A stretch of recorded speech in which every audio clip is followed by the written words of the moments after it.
everybody. Welcome to the professors here on, what are we on? We're on the campus of McMurray University. We're on the campus of McMurray University. Have you forgotten where you are? I forgot where I was, and there's this guest here that I haven't seen before today, so that sort of messes up with my mind. So anyway, hi, I'm Paul Fabrizio. And I'm Don Frazier. And we're the professors at McMurray University. I'm glad you got that out of the way. That's right. And of course, over there we have Scott the engineer. Say hi, Scott. Hi, Scott. Okay. And a special guest today, and we're going to spend some time talking to this guest. Looking forward to it. And our guest name is Andrew Welton. Andrew, welcome. Oh, thank you for having me. Now, Dr. Frazier here is going to explain all about Andrew Welton before we actually talk to Andrew Welton. So, Dr. Welton is doing an amazing amount of research on Anglo-Saxon England. Anglo-Saxon England. Now, you're going to have to explain, when is Anglo-Saxon England? Don't get me to lying. Sometime before when the Normans showed up, I know that. There's some Vikings involved, I'm afraid. Ooh, okay. He likes spear points, though. That's the takeaway. Spear points. Spear points. And so he spent a lot of time playing in the mud over in England and elsewhere in the Mediterranean basin and things like that. Yeah, cool. He's an expert on Greece, Rome, late antiquity, early Europe, all that. And he happened to be on campus today, and I said, "Hey, what are you doing for an hour?" I'd like to, probe your mind about your research. And so that's what we're talking about, is his research. Okay, well, very good. Well, first, why don't you tell us a little bit about yourself? Yes. So I am coming from the University of Florida, where I've just finished my PhD in early medieval history and archaeology. You can smell the new on Yeah. And I'm really interested in what happened after the fall of the Roman Empire in England. Well, before you get there, tell us, where you came About from. me, yeah. Yeah, tell us about you. I come from the middle of the woods in Pennsylvania. The middle of the woods, is that a city? No, it's definitely not a city. Is it like near Hershey or something? It's where they grow wings and ewans. It is, yes. It's about an hour north of Pittsburgh. It's a small town called Grove City, Pennsylvania. Oh, okay. It used to have a factory that made train engines. That, rumor has it, actually made it onto the Nazis' list of places to bomb, because it was important enough in World War II that it made the lists. Since then, that factory's closed. The town boasts a Christian college, Grove City College, a very similar kind of mission to McMurray. And otherwise, it's a pretty small place. Okay, so you grew up in Grove City, and then you went... Where'd you go to college? I went down to Florida. So I went to college, did my bachelor's at Grove City College. Okay, so you stayed local. I did, yeah. Okay, and then you said, I need to get warm. And so you headed to Florida? Well, my wife said she needed to get warm. Okay. Yeah, no, I went to Florida because at the time Florida had 3 excellent early medieval scholars, all of whom studied different aspects of early medieval history and archaeology. What makes somebody from Western Pennsylvania get on fire about medieval history? That's a big question for me. And even an earlier question that, would you explain when medieval is? Yeah. So, about 1,600 years ago, the Roman Empire fell apart for various reasons. And us Italians are still mourning that. Yes. I heard it was Trump's fault. So it fell apart for numerous reasons. And that's when the Middle Ages begins. So it's around, you could date it to 476, which is the year that the last Roman emperor in the West was deposed. Because, of course, in Constantinople, you have Roman emperors still for another 1,000 years. But in Rome, the city itself, there's no emperor after 476. So after that...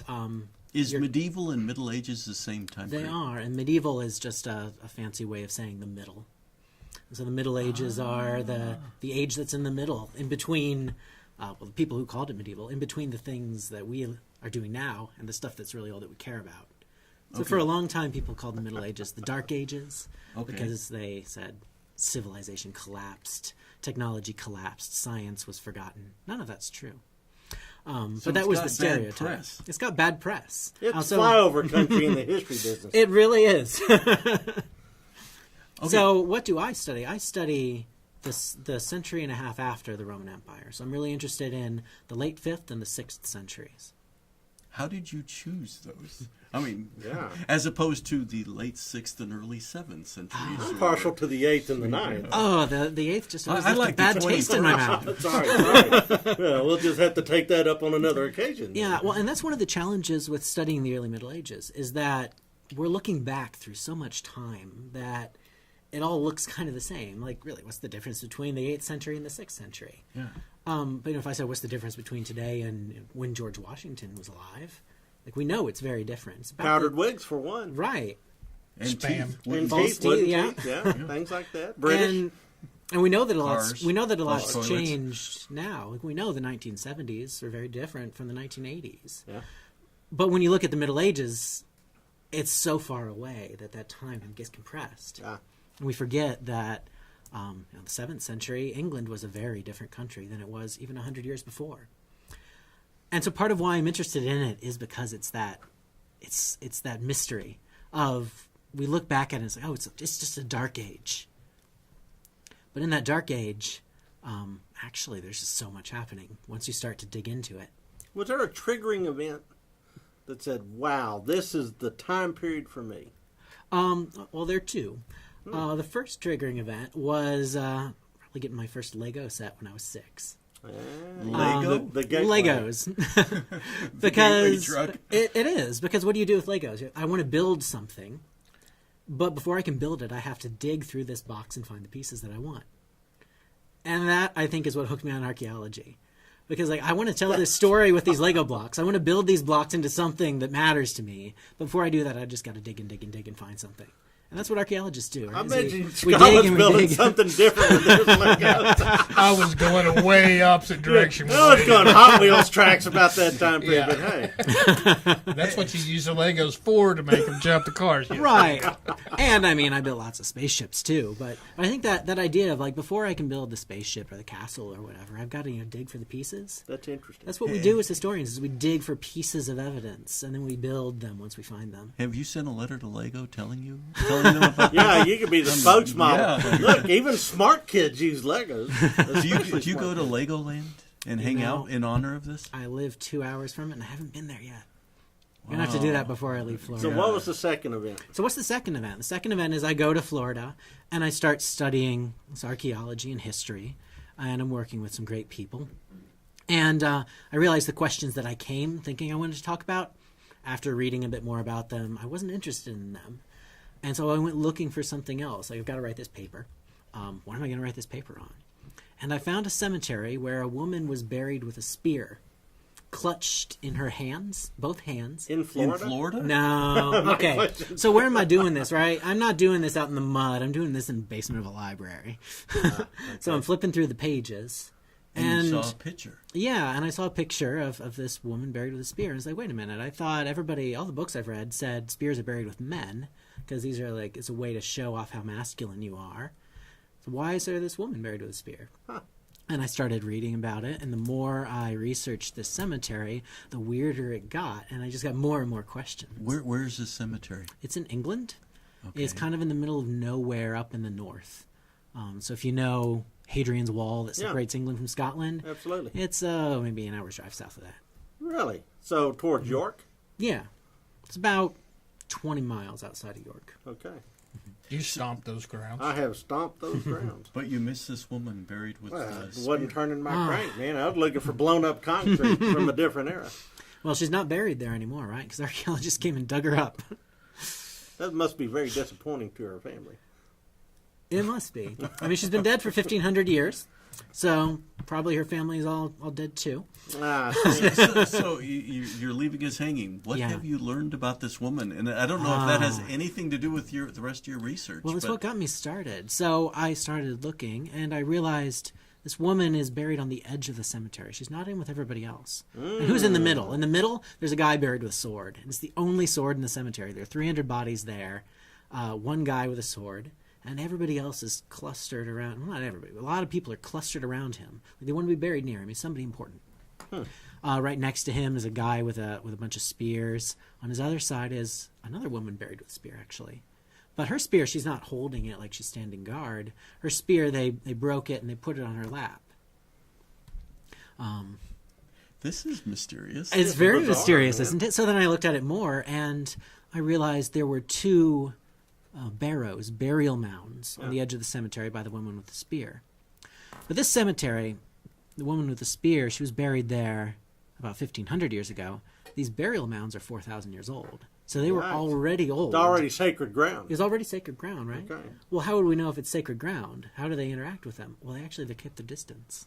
Oh, wow. And there's a distance of about 10 meters between these barrows and everybody else. I'll be buried close to the barrow, but they're still a But little not too close. spooky. You yeah. got to keep a bit of space because it's spooky.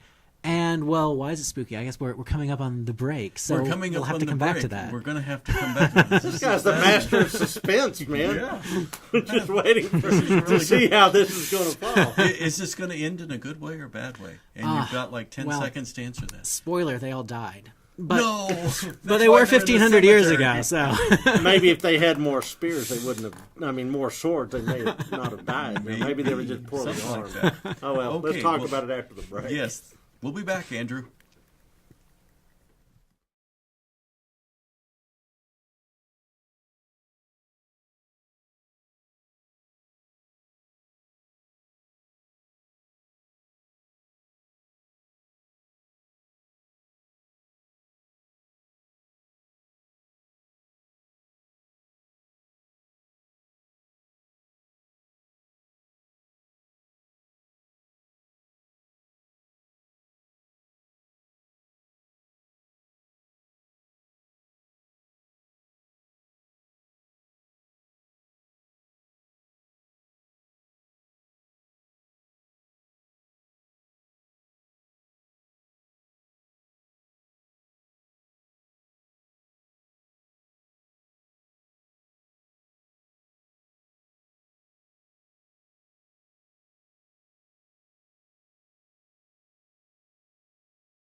And we're back, and this is Paul Fabrizio, and I'm Don Frazier, and this is The Professors. here at McMurray University in beautiful Abilene, Texas. And on this fine spring day, we're delighted to have as our guest Dr. Andrew Welton. Am I saying that correctly? Yes, you are. Thank you. And Dr. Welton, newly minted PhD, as we like to say. From the University of Florida. From the University of Florida. And he's got a gator, a gator, right? Yep. Yes, you are. And he's got Whether a thing you about like it or not. women with spears. Is And his he's got a thing so. about women with spears. So Yeah. you left us in a cemetery. And there are these ancient burial mounds, and they're keeping their distance. Is that because they're scared of the burial mounds? Is there something in them? So I turned to the texts, and I said I wanted to see what people were writing about burial mounds. And actually quite a bit has been written about burial mounds. There's some great work by some people in the UK, like Sarah Semple, who write about people being afraid of these sites. They believe that they're full of things like dragons and elves. And barrow whites. And barrow whites, right? You know, so if you read your Tolkien, you know that there are barrow whites and barrows, these monsters that'll come and grab you if you're wandering there after dark. And you know, Tolkien, what did he study? He studied Anglo-Saxon England, just like me. and he loved this stuff. Yeah. So did you get grabbed in the middle of the night when you were on the cemetery? See, I read about this stuff. I know not to go out there in the middle of the See, night. Scott's got a big thing about cemeteries. This is making him kind of get the heebie-jeebies. Scott the engineer is He a little doesn't. worried. He doesn't like all this dead people talk. You know, I did sit down on a barrow once because, well, that's what a saint named Guthlac did. He sat down on a barrow and then he was attacked by demons and he sung a psalm and they fled. I sat down on the barrow, but no demons came. Did you sing a psalm? Yeah. I did sing a psalm just in case. Yeah, I was about to say. So you say no demons came. I know, right? You got to cover your bases. Good choice. Yeah. So people believe that there are things in barrows, and well, no, if you dig one up, there are things in barrows, right? There are dead bodies because they're burial mounds, and they're very old dead bodies. Sometimes you find cremated remains. Sometimes you find skeletons. I dug up a Bronze Age barrow once, and we dug up some cremated pots that were in the middle. Excavated them as part of an archaeological dig. That's not as exciting as a body, though. A pot. Well, yeah, you see, it used to be a body. It still has the ashes inside it. That's pretty cool. I bet there's okay. teeth fragments and little bone Yeah, fragments. well, and because stuff in the fires that they used back then, they didn't turn people to dust like a modern crematorium. There's still Well, they bones. grind them too in modern crematorium. Yeah, I mean, they burn them to bones and then they Yeah. put them through a grinder. yeah. No, you can recognize the pieces. You didn't of know the that, bones. Scott? I just didn't know you. You watch enough TV, you learn things. I'm sorry, we interrupted. So they know there are dead bodies in them. They know there's treasure because we're not the first people to think let's dig up the ground and see if there's old stuff there. Medieval people clearly dug up these sites too. Sometimes you actually find a hole where they robbed it and they took the treasure out. So they believe that there are bodies in there. And what are they? Well, some people say they're elves. There's a poem that talks about witches riding over the barrow. And when they ride over the barrow, then they meet the elves who are making these iron knives. And well, how are the witches described? The witches carrying spears. Oh. And that's when the pieces are all starting to fit together. Okay. So can I just make a supposition that this woman on the outside was a witch? Oh, and see, she that's was where your mind buried as- goes, right? Yeah, am I wrong?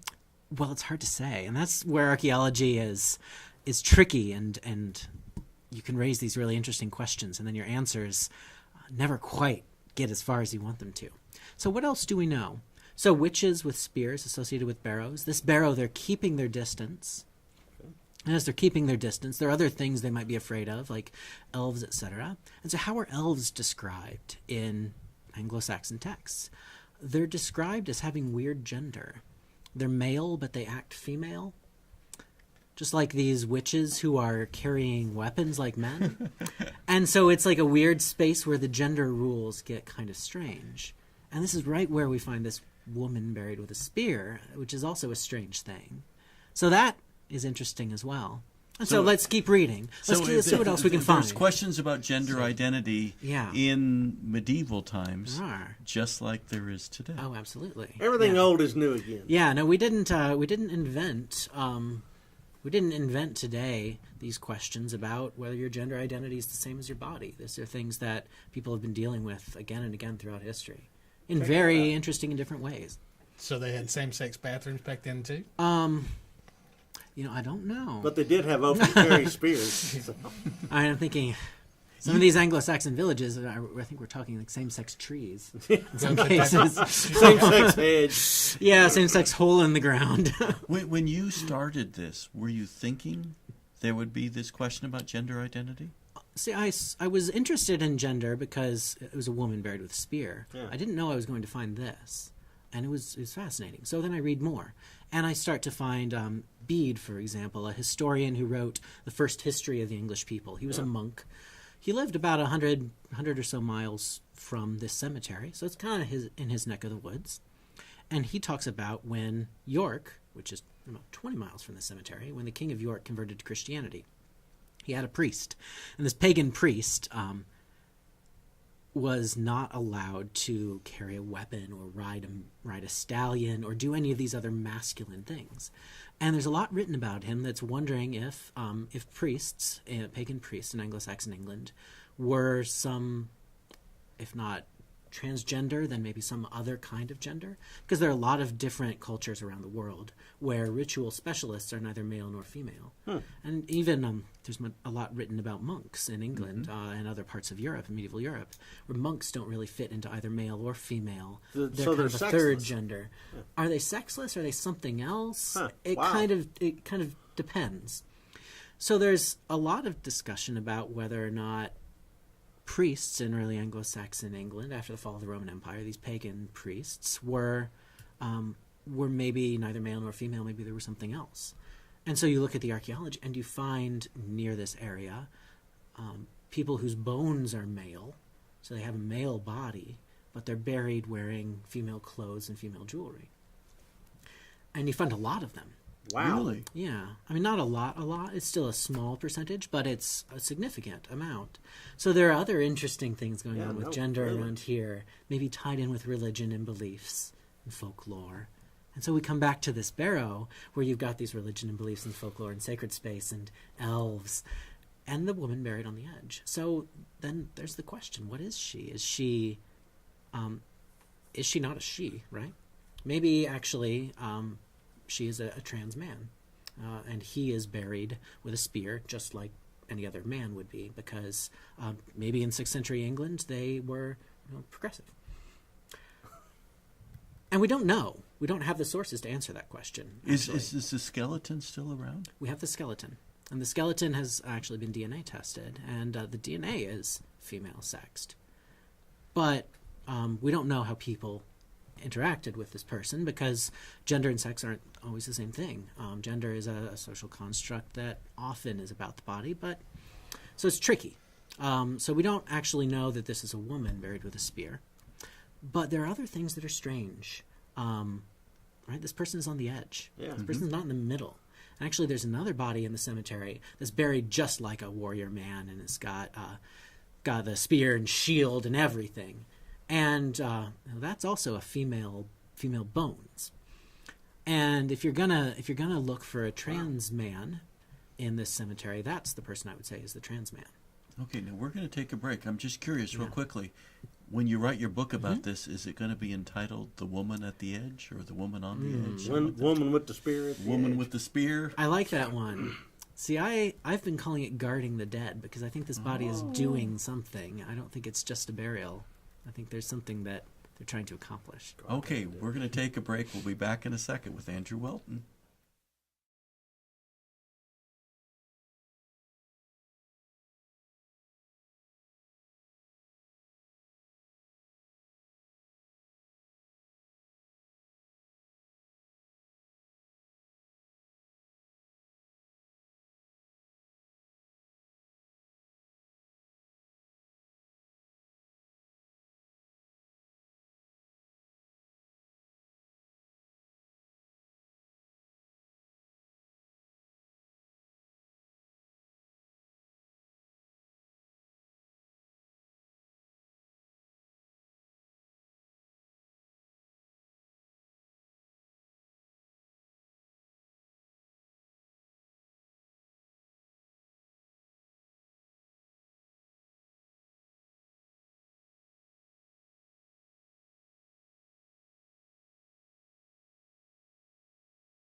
And we're back again. This is Paul Fabrizio. And I'm Don Frazier, and this is The Professors. And we're visiting with, Dr. Andrew Welton, a freshly made PhD from the University of Florida. And we have fallen down a barrow hole, and we're talking about a spear-wielding woman, man.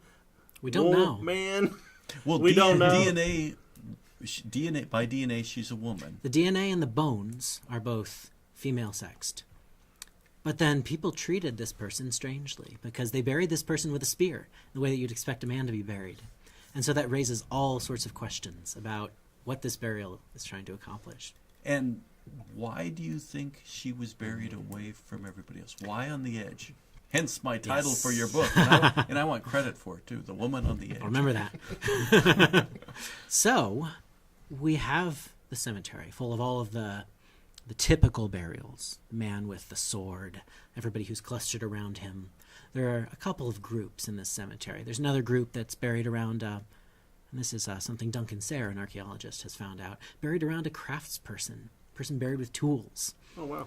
So you got the guy with the sword who's like, they decided, how are we going to remember this guy? Oh, he was the important guy who had the sword. Let's bury him that way. Someone else, how are we going to remember this guy? This person made stuff. Let's bury them that way. So they're remembering and commemorating the dead by burying them with things that, help the living let go, help the living celebrate their life, or move on to the next thing that comes after.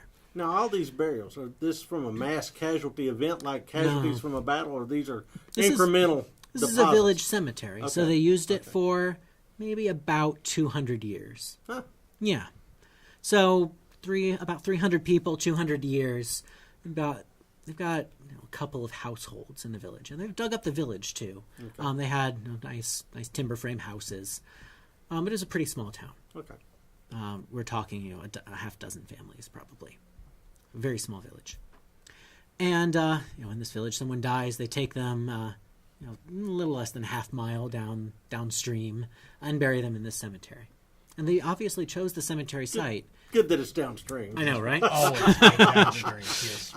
So they chose the cemetery site because they wanted to be close to these ruins. So these rooms, Right. these barrows. These two barrows, these barrows that already in the Middle Ages were 2,000 years old. Wow. What's upstream? Upstream is a ruined Roman temple. It's an old, little Roman shrine, just a countryside shrine, nothing especially special. But we know that in the early Middle Ages, even though the shrine had fallen apart, even though, the Romans didn't exactly leave, like all the Roman peasants are still there, their culture changed because they're cut off from Italy mostly. Sure. So these people who maybe several generations ago were Roman, and then there have been people migrating from Germany and Scandinavia, people coming in from other parts of Britain as well and settling down. We know this because we've done scientific studies on their teeth, which show where people spent their childhood. So we know that people were moving around. But these people, this isn't their shrine. It's maybe their great-great-grandfather's shrine. It's a ruin now. But there's archaeological evidence from broken pots that people were going up there and still doing stuff at that site and kept it clean. So they're still interested in the ruined Roman site. Still got and- mojo of some kind. yeah. So upstream, just up the hill, is this sacred site that the living people are close to, but they built a fence to separate from it. So they want to be close to that sacred site, but not too close. Where do they bury their dead? Close to these two ancient burial mounds, but not too close. Mm-hmm. So the living and the dead, they're both really interested in the past. But not too close. But not too But close. not too close, because sometimes the past is very scary. Sometimes the past is scary. And if you look at continental texts where people are still writing in France and Italy and further east, how do they talk about temples? They're haunted too. They're haunted by demons and other kinds of creatures. So you don't want to get too close to them unless you're a saint and you're going to go in and cast out the demons. Scott Cloudus is an Anglo-Saxon. So you've got all of these interesting parallels going on in the landscape. Bury where- him with a spear. Don't mess with the mummies, man. No, don't. I mean, that's not a new idea. So there are all these sacred places that they want to be close to. That's why they're living there. They want to be close to this ruined Roman temple. They want their dead to be close to these old burial mounds. But you got to build a fence, right? So how do you build a fence to protect the dead from The dead. The dead, or the elves, or the dragons, or whatever you think are in those mounds. And so they planted a hedge. So there's a hedge that separates most of the cemetery from the Like barrows. a hawthorn hedge or something? Yeah. I don't know if it's hawthorns, but it's something like that. Yeah. We know it's there because the roots left traces, and it's like a straight line. Oh, wow. So we can see those traces of the hedge line. But we don't have the plants because it was a long time ago. They're all dead. So we know that there's separation of space there. The woman with the spear is buried on the wrong side of the hedge. Wow. Whoa. What do you So- mean the wrong side? She's Not- on the dead barrow side? She's on the side. barrow side, the haunted side. The haunted side. Yeah. Oh my. And who else is on the haunted side? Someone who's crippled foot. Someone who's buried with this strange piece of jewelry that everybody thinks is some sort of magical amulet, but we're not really sure what it is. It's made out of a walnut. Huh. And walnut comes from the Old English word wal, which means foreign, because walnuts didn't grow in England originally. They're foreign nuts. Welsh comes from that too. The Welsh are the foreign people. Also, incidentally, means slave, because the Welsh are the foreigners that we then enslave. Yes. So they didn't So- have slaves, they had walnuts? Am I following this correctly? Oh, they had slaves and they called them Welsh people. Oh, okay. But these foreign nuts, these walnuts, these Welsh nuts, they're actually from Germany. These foreign nuts, they had taken a walnut and worked this little metal casing around it, and they treated it like this exotic, cool thing. Because you don't have much walnuts in Britain for until later, until people import the trees and start growing. So you've got this person with this what seems to be some sort of magic charm buried there as well. So there are all sorts of interesting burials on the haunted side of the fence. Mm-hmm. And the woman with the spear is with them. So so who is she? If she's a she, she's about in her 40s. She had you look at her bones, you can tell that she had some neck pain, probably from being hunched over grinding grain or sewing or weaving or spinning or sorts of chores. And she made it into her 40s, and that's pretty good for the early Middle Ages. Infant mortality is high, but even if you survive childhood disease, a lot of people died in their 20s and 30s just because it's hard life on the farm. They're malnourished, food poisoning, dysentery, all of those sorts of things. Get the milk fever. Childbirth. Yeah. And it looks like we don't know why she died. She doesn't have any sword wounds on her body or anything. No, nothing good like a big slot in the middle of her forehead. Yeah, nothing obvious. She did have a bad abscess in her jaw. Ah. And so maybe that got infected. Maybe she died of a dental infection. It's hard to tell. We don't really know. So this person is buried holding the spear in their hands, facing back toward everybody else in the cemetery, with her back to the barrows.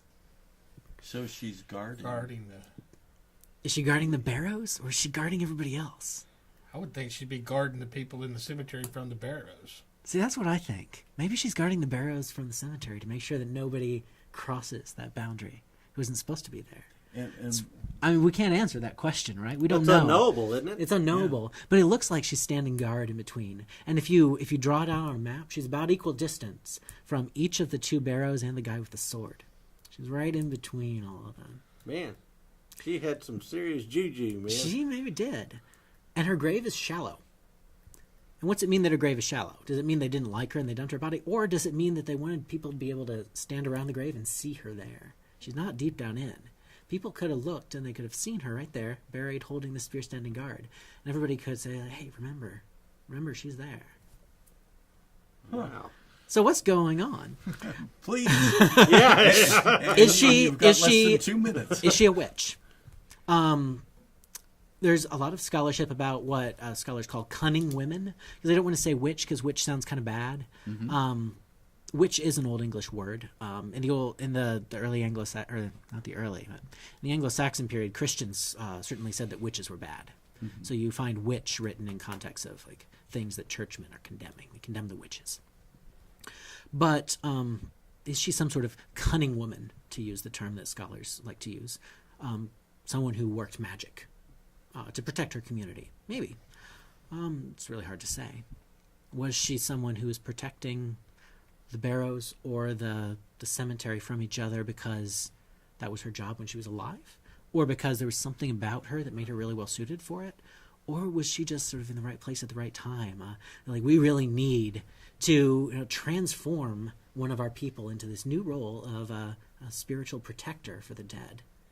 And well, she's died. It looks like she drew the short straw and the long spear. Yeah, the long spear. And now we're going to bury her, and she's going to become that new person. It's something that anthropologists talk about, rites of passage. That there's certain times in life when you can become a new kind of person. Graduation, you become something new. Now I'm a graduate. You're married. I'm now a new kind of person. Death is another of those transformations, right? Like your alcoholic uncle becomes the uncle that we all love and miss. Yeah. You remember what you want to remember. You forget what you want to forget.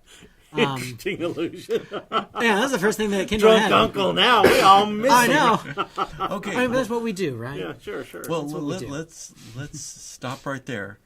We're going to give you just a few minutes on the other side of this to bring this to a close.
And we're back here on The Professors, and I'm Paul Fabrizio. And I'm Don Frazier. And we're at McMurray University, and we're talking with our guest. I'm sorry, we need to mention our engineer, Scott. I'm still here. You're still here. But our guest is Andrew Welton. Our guest is Andrew From Welton. the University of Florida. But Scott looks so sad. Well, I think his head is exploding Yeah, from I all this think woman so. with the spear thing, and So we can't figure out if a woman is actually a female or a woman is a gender construct, and it has to do with fairies and witches and dragons and, And elves elves. and elves. Yes. And I thought elves were really supposed to be the bad, the tough guys. Like of the, Legolas. Yeah. Yeah, so Andrew, you got to bring us home, and you've got 7 minutes and 20 seconds. All right. So what's the final piece of this puzzle? Yes, please. So I'm a historian, and what do historians do? We look at context. I want to see what else is going on. Is this a one-off, or is there a bigger pattern here? Sure. So as part of my dissertation, I looked at about 900 other burials of people buried with weapons across England from the same time period. And what I found is that Wow. actually female sexed bodies are buried with weapons Not often, but a lot more than we thought. I Can you found give like a percentage? about 6.5% of them. Really? Yeah, That's 6 per 100 times 900. That's a pretty good number. quite a lot. Yeah, it's about 26, I think. From Did the that last math count. in my head. Yeah. Well, and why is it only 26? Because actually, out of those 900, only about 380 some, the bones were preserved well enough for That us you to could tell tell, their you could sex. Not DNA most of the time because it's still expensive. Sure. Because, DNA test for a human is really easy now if you're alive. 'Cause you Yeah. got all that DNA. If you're dead, the DNA is all these little bits and pieces, and it takes a lot of lab work still to put it together. We can, but it's only in the last couple of years that it's gotten really effective. We could talk about that, about genome studies all Okay, day. but- Really cool research there. We got 6 minutes But left. we got to so- figure out this Can't woman leave us buried with a hanging, man. spear, Yeah, right? Come on. And Scott is spinning his fingers, so that So- means something. So what's going on? So, Means the so DNA talk is we've over. got about 6.5% of these, and it's not perfect. You can't always tell someone's sex from our bones because bones are a spectrum. Sometimes they look more or less masculine, more or less feminine. And if you've got a really well-preserved skeleton, you can get like 97, 98% confidence. If it's not very well preserved, it drops very quickly. And these skeletons aren't very well preserved. So most people have said every time they find a burial, they don't expect a woman buried with a spear or a man buried wearing female-associated jewelry. They say, oh, it's just an error. We got the bones wrong. But of course, that's just writing our assumptions into the past, right? Why do we assume that we made a mistake when it contradicts our assumptions, and we don't think it made a mistake when it confirms our biases? It's not good. It's not good scholarship. Good scholarship, we've got to leave some room for doubt and see where the evidence takes us. So, okay, how can we tell if this isn't just a fluke? So you do lots of detailed chronological work and try to figure out where these bodies are from. You carbon date some, you look at the style of things they're buried with, because again, Middle Ages, a lot happened. Things in the 6th century look very different from things from the 7th century. And through very much painstaking work by a lot of wonderful teams, I've done some of this work myself, you can reconstruct the time period when someone was from with a lot of confidence. So you can see how many of these bodies are 6th century bodies and how many are 7th century. The disco ball. They're buried with a disco ball. Disco Whole ball, different era. 1970s, probably. Maybe someone a little later in the 1980s who really liked the That's 70s, true, too. but it gets less common. 6th century stuff, they're probably from the 6th century. Maybe they're 7th century and they really like antiques. Probably not. Okay. So when are these women with weapons from? Most of them are from the late 6th or the 7th century. And in fact, in the 7th century, 1 out of every 4 people buried with weapons is a woman. Wow. So And that's it's very trendy. different. Yeah, there's a trend. And when you then do statistical analyses on these, you realize that actually it's a real difference. Even though we're working with small numbers of people, there's a real difference between the 6th and 7th centuries. And so that's when you start thinking maybe this isn't a random chance. Actually, society is changing, and the way people think about gender is changing too. In the 6th century, early 6th century, hardly any female sexed bodies are buried with objects that are associated with the male gender. So it seems to be a very sharp line. There was that one trendsetter, and then it became cool. There was, and yeah, maybe it's that. So if we're gonna use the modern period for an analogy, like it's the early 6th century, the 1950s, when people all like play it really straight, and they, everybody's in the closet, and then by the 7th century they come out. It could be. Alternatively, David Okay, Bowie we showed up. got less than Yep. 3 minutes, so perhaps what's happening is these symbols that have been associated with a male identity are coming to mean something else. And what else do we see in the 7th century? The 7th century is when you start seeing kings in England again. You start seeing these kings building big houses, and elite royal families are becoming much more important. So the post-Roman vacuum is filling in. Exactly. Society is recovering. If you want to, you could say income inequality is growing, or local kingdoms are coalescing, and it's mostly people associated with these new elite sites who are still using the old burial practices, whereas peasants are just not being buried with anything anymore. They're just being buried in a coffin or in the ground. So elite families are starting to take over weapons. So the weapons are becoming more associated with families. So remember I said there were some other women buried with weapons in the cemetery. Next to the guy with the sword is a woman with a spear broken and placed in her lap. And there are actually a lot of women with spears on their lap. And what's a woman's lap? It's her belly. And one of these women with a spear on her belly was pregnant when she died. So the weapon is associated with her as a pregnant mother who died, and maybe her family died with her. And so the spear is going with the broken family line. So there are lots of things going on. But that just doesn't work for our woman, our person buried near the barrows. We're going to have to bring you... We got to bring back to this woman by the barrows. If you she's a woman, or this person by the barrows, buried with a spear. You're going to have to leave us with the lesson here. Yeah. And what's the lesson here? The person by the barrows seems to be standing guard. They're standing guard because they're a witch or a magical person, or are they on the edge because they were a misfit, someone who didn't match the gender expectations of people buried in the middle of the cemetery? It's hard to say, but what we can say is that this person seemed to be really special. Because among all the female bodies with spears, none of them are standing guard like that. None of them are buried by a barrow. And what we're getting is a glimpse into the life of just this one community. This one community, they're living next to old ruins. They've got this old temple. They've got these old haunted barrows. What do you do when you live next to something that's haunted? And you come up with answers, and you come up with your own folk stories and your own legends, and everybody's got these legends, right, about the old ruins in the woods. Yeah. And we're getting to see those legends of this community that wrote nothing down, just from looking at their dead bodies. And we see this woman helping them come to terms with their past. Andrew Welton, University of Florida, thank you so much. This has been fascinating. Fascinating, yeah. It really, really has. Thank you very much for having me. All right. We're done. We're out. Dismissed.